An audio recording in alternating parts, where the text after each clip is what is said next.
11 de la mañana con 3 minutos. Estamos en Radio Exitosa. Vamos a conversar con Ada Gallegos, directora ejecutiva de la Asociación de Universidades del Perú.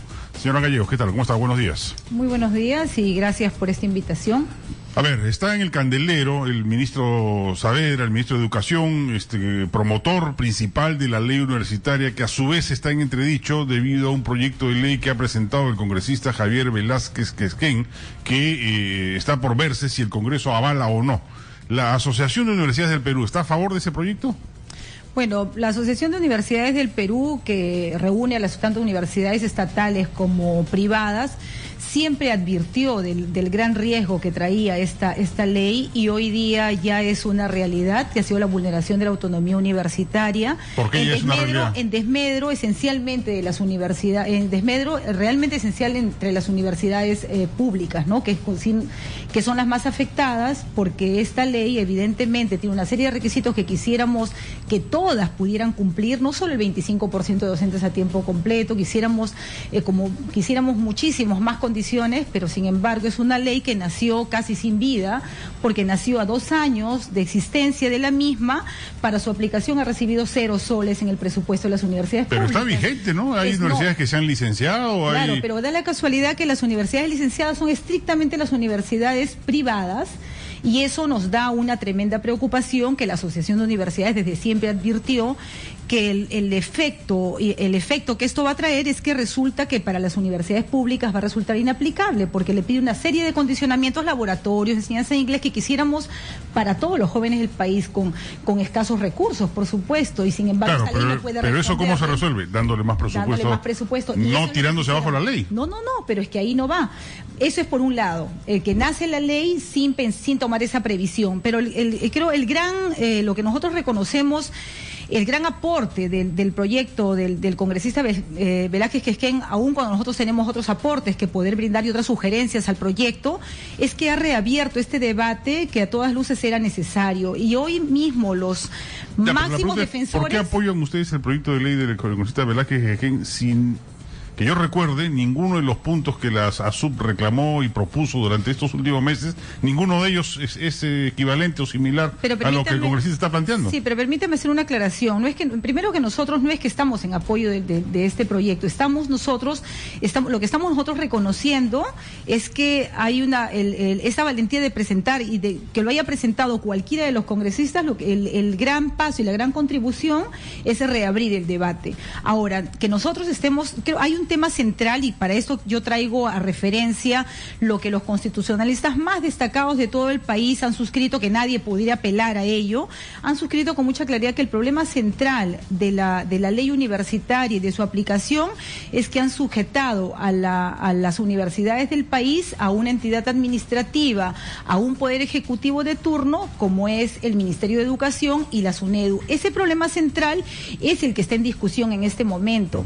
Obviamente pero de otro lado, el Tribunal Constitucional ha sido claro en el sentido de que no es inconstitucional. Sí, pero qué importante lo que tú comentas, porque no es inconstitucional antes de la aplicación de la ley universitaria, pero también el Tribunal Constitucional en su propia sentencia advierte que si esta ley en su aplicación vulnera la autonomía universitaria, están abiertos todos los fueros judiciales para que puedan presentar su demanda. Y esa es la otra noticia que nosotros queremos compartir, la noticia de que la Asociación de Universidades interpuso una demanda contra un reglamento de sanciones e infracciones en el cual la SUNEDU estaba tomando acciones propias del Poder Judicial, y el Poder Judicial ha salido el día del lunes una sentencia donde reconoce y le dice a la SUNEDU, le enmenda la plana a la SUNEDU, le dice: tú no tienes competencias como del Poder Judicial para emitir medidas cautelares sin un debido proceso, y está paralizando esa actuación. Entonces, aquí lo que hay necesidad es de revisar, más allá de la propuesta del congresista Velázquez Quesquén y más allá de otras propuestas, porque creo que no es la única, son como 6 propuestas que están en el camino. Nosotros lo que saludamos... Ustedes, el núcleo central del problema es la SUNEDU. Es que esto está advertido, y no lo dice solo la asociación, nosotros desde siempre lo advertimos, pero lo está diciendo esta firma de por lo menos cerca de 40 constitucionalistas, 5 ex miembros del TC, presidentes del Poder Judicial, que advierten que hay un problema central, que es subordinar a las universidades a un poder político de turno. Pero hay 3 elementos que creo que es importante no dejar pasar. El primero es que hay una urgencia de modificar la ubicación de las universidades a la subordinación del ministerio. Creo que ahí hay hasta un consenso. Ahí eso ya no lo discute nadie, o por lo menos no hemos escuchado ningún argumento que pueda rebatir esta propuesta que nace desde este seno de constitucionalistas. El segundo tema que está en discusión... Pero ahí que propondrían, que no estén subordinadas a nadie. Exitosa. Es que la universidad, bueno, habría que remitirse a que las universidades que han alcanzado, por supuesto, un estatus de universidad, porque de las 142 habían solo 71 universidades que habían tenido una autorización, pero por supuesto que se pueda convertir este organismo en una entidad que tenga realmente autonomía, porque mira, el problema va a ser que no es este gobierno, cual fuera que pudiera ser los gobiernos o las administraciones de turno, corren el riesgo de que sus autorizaciones, sus licencias tendrían que estar sujetas, obviamente, a las políticas y a las condiciones de la administración de turno, y eso para una universidad es lo más nefasto. Pero ¿cómo rompemos esta situación, este entrampamiento entre un Asamblea Nacional de Rectores, que tampoco era la medida adecuada, o sea, las universidades no se pueden supervisar a sí mismas, pues, o un Ministerio de Educación excesivamente intervencionista? Pero nadie, lo que pasa es que es parte de una campaña. Nada de eso lo resuelve el proyecto de ley del congresista Velázquez. Pero por eso nosotros estamos saludando las posibilidades que se abra la discusión. No estamos diciendo que hemos encontrado la fórmula mágica, y creo que también lo han expresado muy bien desde el propio congresista Velázquez, que es quien lo ha expresado muy bien, que este sea un espacio para debatir. El problema es que lo que no podemos dejar es que las universidades estén gobernadas hoy día, porque eso es lo que está ocurriendo, y el Poder Judicial acaba de confirmarlo, estén gobernadas por una entidad administrativa llamada SUNEDU, cuyos 7 integrantes tienen más poder que una asamblea universitaria. Con ese reglamento, lo que ellos podían hacer es dejar sin efecto un examen de admisión, un proceso de nombramientos, autoridades, decisiones de la asamblea, porque los 7 miembros podían objetar que eso tendría problemas. Entonces, el Poder Judicial lo que les está diciendo muy bien, tienen todo el derecho de poder hacerlo para cautelar sus funciones, pero lo que tienen que hacer es respetar un debido proceso. Entonces, pero permíteme, por favor, solamente puntualizar, así como hay necesidad de poder manejar con el debido proceso y con la autonomía que requiere esta entidad, también, obviamente, las funciones. Se ha ido diciendo durante una campaña bárbara publicitaria que las universidades todo el tiempo han estado sujetas a nada, o sea, como que estaban todas en el aire, en la nebulosa, autogobernándose sin ninguna relación con el Estado. Pues creo que todos aquí sabemos, lo reconoces muy bien tú, Juan Carlos, que existe una Contraloría General de la República, y que para comprar un lapicero en una universidad pública, eso no puede ser desconocido por la Contraloría, que tiene un representante nombrado por la Contraloría puesto en la universidad, y ese representante, que es el auditor en la universidad pública, y que es el auditor interno de la universidad, no reporta al rector porque no le paga el sueldo en la universidad, reporta al Contralor. Entonces, todo el tiempo se ha dicho una serie de falacias que creo que es importante ubicar, y por lo tanto la SUNEDU, tras esta mentira, la SUNEDU se convirtió en una pequeña Contraloría, adopta funciones de Contraloría. Pero la universidad privada sí no está sujeta a la Contraloría. Las universidades privadas, por su parte, han tenido y tienen hasta este momento el control propio de la SUNAT, que le corresponde ver el tema de reinversión, el tema de los impuestos, como lo haría con cualquier entidad privada. Le corresponde a su rol a la SUNAT. Habría que preguntar, ¿la SUNAT no está cumpliendo su rol?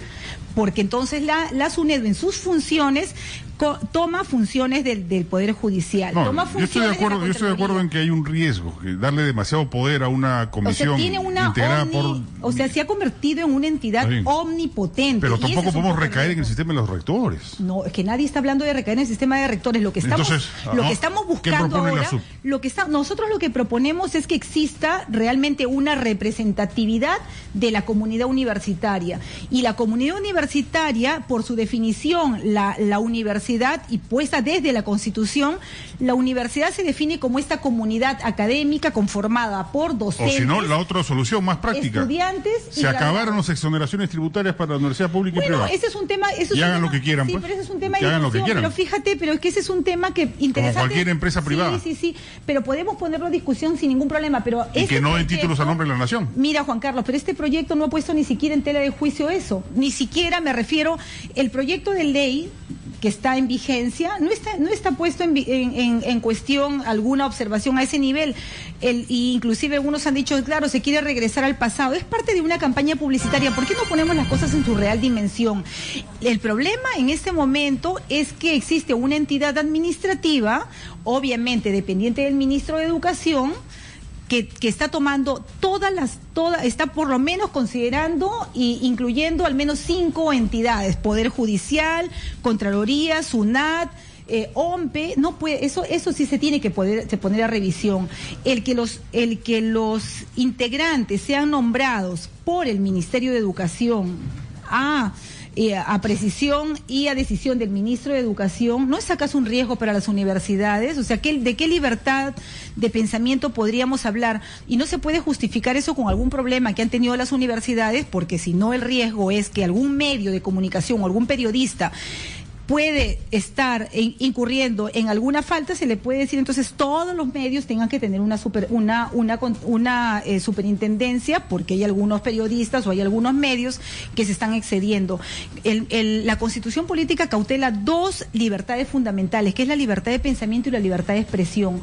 A ustedes, los periodistas, les cabe la posibilidad que exista una superintendencia de los medios. A los académicos no cabe la posibilidad. Pero si los periódicos tuviésemos exoneración tributarias, sí, pues. Muy bien, pero es que porque el Estado les otorga facilidades tributarias, sí, Juan Carlos, por un fin. Sí, pero esto de y por eso la supervisa. Pero ¿quién está en desacuerdo que la supervisa? Porque si no, como yo digo, entonces eliminemos las exoneraciones tributarias. Bueno, pero nadie. Que las universidades paguen todos sus impuestos y que se las arreglen Juan como Carlos, puedan. Pero y ahí si no hay SUNEDO, nada, eliminemos la SUNEDO.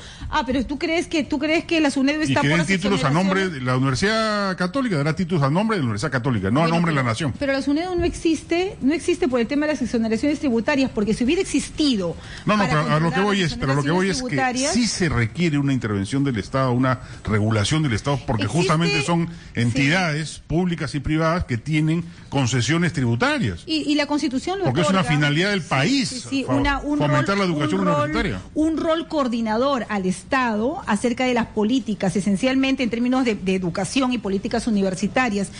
Pero hay mucha diferencia entre tener un rol coordinador de las políticas de educación a tener un rol, una policía fiscal encima de las universidades. Eso es lo que está en discusión en este momento. Nadie discute que se revise el tema de las exoneraciones y si debe ser necesario que se revise el tema de cómo están funcionando. Absolutamente de acuerdo. Y creo que eso no podemos llevar la discusión de la ley a otro campo. Yo no niego que hay excesos de atribuciones. Y bueno, el Poder Judicial en este momento lo acaba de confirmar, le acaba de decir, la SUNEDO pero no insisto con mi pregunta, ¿cómo resolvemos ese problema? O sea, no es a través de proyectos como el de Velázquez Quequén. No, pero es que el tema es que la ley universitaria... Decretar amnistía para el licenciamiento de las universidades vigentes, por ejemplo. Esa es otra discusión. ¿Usted está de acuerdo con eso o no? Declarar amnistía porque... En el proyecto de ley se dice que el licenciamiento se suspende para las universidades ya vigentes, que solamente aplica para las nuevas. Mira, pero es que ¿sabes qué? Más bien al contrario, el licenciamiento podría aplicar perfectamente y lo que plantea la ley para las universidades privadas, porque dependen del fondo que van a aplicar las universidades privadas. Pero en caso de las públicas, hasta este momento no existe una universidad pública que siquiera tenga la posibilidad y la esperanza de poder pasar el licenciamiento. ¿Qué significa? Que al cabo de unos años, dentro de este plan de continuar con la implementación de la ley, solo vamos a tener universidades privadas licenciadas, completamente diferente al discurso que estamos teniendo, porque solo las universidades privadas que pueden invertir en esos requerimientos van a poder licenciarse, porque las universidades públicas dependen del presupuesto del Estado.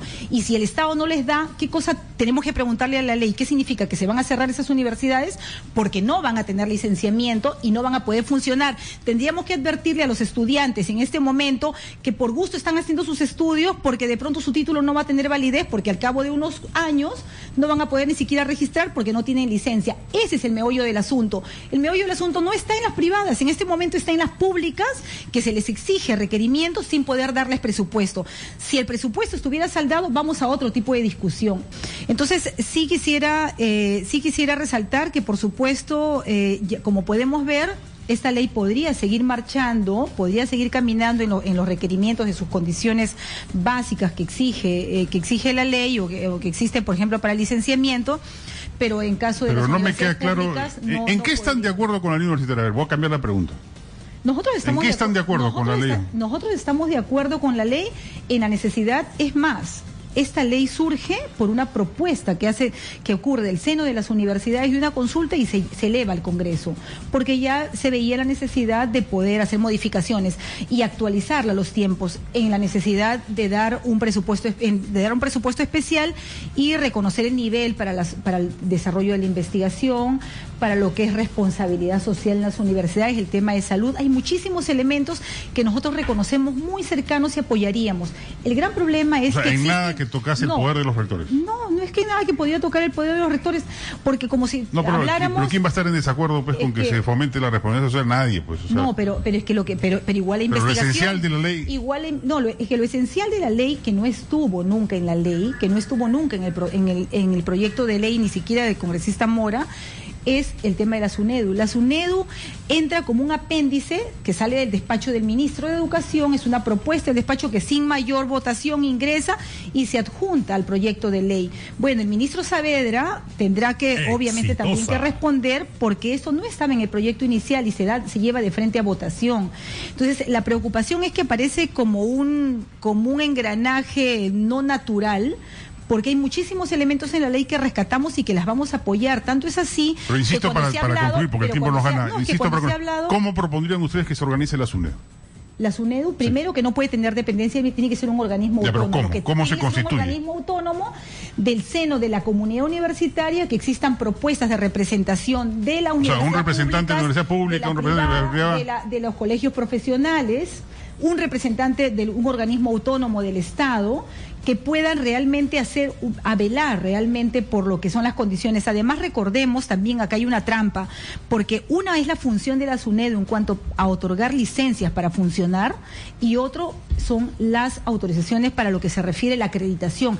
Y las acreditaciones, que es realmente la vigilancia de la calidad, no está en manos de la SUNEDU. Exitosa. Ha estado en manos del CINEACE, pero que curiosamente esta ley la deja sin efecto. Claro. O sea, la SUNEDU concentra esa atribución. Entonces está concentrando no solamente el Poder Judicial, al Congreso también concentra lo de acreditación y no puede acreditar. Entonces, si sería mucho más sencillo, lo que nosotros estamos proponiendo es diferenciar el rol de quien otorga las licencias para funcionar, de quien va a realizar las acreditaciones de la calidad, como ha funcionado siempre, que era en todo caso a través del CINEACE. Muy bien, entonces, nos ganó el tiempo. Muchas gracias a Ada Gallegos, directora ejecutiva de la Asociación de Universidades del Perú. Vamos a una pausa.